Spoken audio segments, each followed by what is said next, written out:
Admin യൂസറിൽ DDMSൽ കയറിയ ശേഷം മാസ്റ്റേഴ്സിനുള്ളിൽ institution യൂസേഴ്സിൽ click ചെയ്യുക.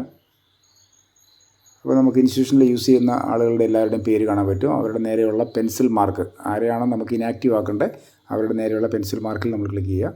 അപ്പോൾ അവരുടെ ഡീറ്റെയിൽസ് നമുക്ക് കിട്ടും. അവർ ഈസ് ആക്റ്റീവ് എന്ന് ചോദിച്ചിട്ട് അവിടെ ഒരു ടിക്ക് മാർക്ക് ഉണ്ടാകും. ആ ടിക്ക് മാർക്ക് കളഞ്ഞിട്ട് താഴെ നമ്മൾ സേവ് ചെയ്ത് കഴിഞ്ഞാൽ അവർ ഇനാക്റ്റീവ് ആവും. ഇപ്പോൾ ഇവരെ നമുക്ക് ട്രാൻസ്ഫർ ചെയ്യണമെന്നുണ്ടെങ്കിലും ഇവർ നമ്മൾ ആദ്യം ഇനാക്റ്റീവ് ആക്കിയ ശേഷം വേണം നമ്മൾ ട്രാൻസ്ഫർ ക്രിയേറ്റ് ചെയ്യാനായിട്ട്. സേവ് ചെയ്താൽ മതി. സേവ് ചെയ്ത് കഴിയുമ്പം അവർ ഇനാക്റ്റീവ് ആവും. നമ്മൾ ട്രാൻസ്ഫർ ചെയ്യുന്നതിന് നമ്മൾ മാസ്റ്റേഴ്സിൽ ക്ലിക്ക് ചെയ്ത് നമ്മൾ ഇൻസ്റ്റിറ്റ്യൂഷൻ യൂസേഴ്സ് എടുക്കുക.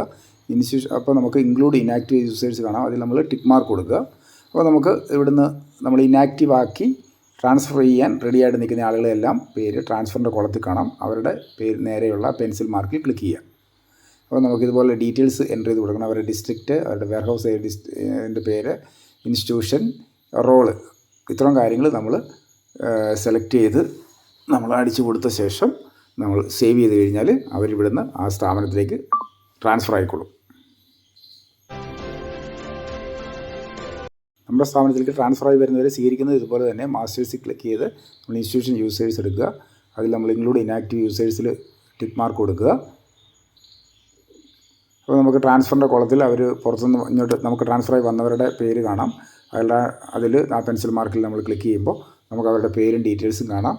നമ്മൾ വെറുതെ ഒന്ന് സേവ് ചെയ്താൽ മതി. സേവ് ചെയ്ത് കഴിഞ്ഞാൽ അപ്പോൾ നമ്മളുടെ ഇൻസ്റ്റിറ്റ്യൂഷനിലേക്ക് അവർ കയറിക്കോളും.